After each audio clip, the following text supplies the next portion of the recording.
Current demand peaks April 30న 228 million యూనిట్లు నమోదు.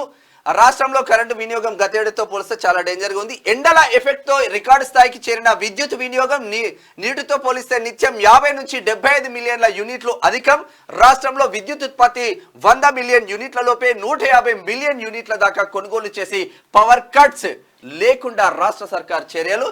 ఇంత చర్యలు చేస్తే కాకేమో ఆడ శ్రీనివాస్ గౌడ్ తుపాకి సీన్ ఇంటికి పోయి బంద్ చేయించుండు చేస్తాడు వీళ్ళు. తర్వాత మల్లారెడ్డి మీటింగ్ లో కరెంట్ బంద్ చేపిస్తే ఉన్నాడు కదా ఆ విద్యుత్ అధికారి ఉన్నాడు కదా, ఆయన సస్పెండ్ చేసి పడేసి. ఎందుకంటే వీళ్ళకు వత్తాసు వలుతున్నాడు. ఇప్పుడు కూడా ఈ ప్రభుత్వం వచ్చిన తర్వాత కూడా, ప్రభుత్వం మారిన తర్వాత కూడా కొంతమంది అదే మాయల గులాబీ మాయలు ఉన్నారంట. కొంతమంది అధికారులు చాలా డిపార్ట్మెంట్లలో ఉన్నారు. అక్కడ పోలీస్ డిపార్ట్మెంట్ కానీ, తర్వాత ఇక్కడ రెవెన్యూ డిపార్ట్మెంట్, అన్ని డిపార్ట్మెంట్లలో చాలా డిపార్ట్మెంట్లో కొంతమంది ఉన్నారు లెక్క. వాళ్ళు ఏం చేస్తున్నారంట, అయితే ఇప్పుడు ఉన్నటువంటి ప్రభుత్వాన్ని బదనాం చేసేటువంటి ప్రయత్నంలో భాగంగా అక్కడ ఏదైనా కరెంటు తీసేయడం కానీ, లేకపోతే ఇంకా రకరకాలుగా ఇట్లా ఇబ్బంది పెట్టే ప్రయత్నం చేస్తున్నట. 100% వాళ్ళ పైన ప్రత్యేకమైనటువంటి దృష్టి పెట్టింది ఇప్పుడు ప్రభుత్వం. 100% మీ పైన గట్టిగా ఉంటుంది లెక్క. ఇక ఎండల ఎఫెక్ట్తో రాష్ట్రంలో కరెంటు వినియోగం ఫిక్స్ చేరింది.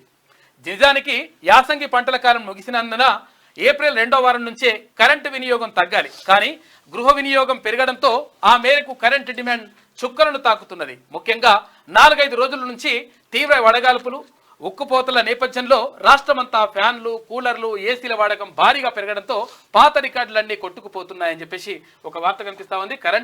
కరెంటు డిమాండ్ బాగా పీక్ స్టేజ్కి వెళ్ళిందంట. కారణం ఏంటి అంటే, ఇంకో కొంతమంది ఏమనుకుంటారంటే, నేను చిన్న ఎగ్జాంపుల్ కూడా చెప్తాను మీకు. అంటే ఇళ్లల్లో కరెంటు వాడకం అంటే విషయం ఏంటంటే, గతంలో కరెంటు బిల్లు కట్టేది ఉంటుండే కదా. కరెంటు బిల్లు కట్టేది ఉంటే అరే ఎక్కువ వాడితే ఎక్కువ కరెంటు బిల్లు వస్తుంది ఇట్లానే ఉంటుండే అనమాట.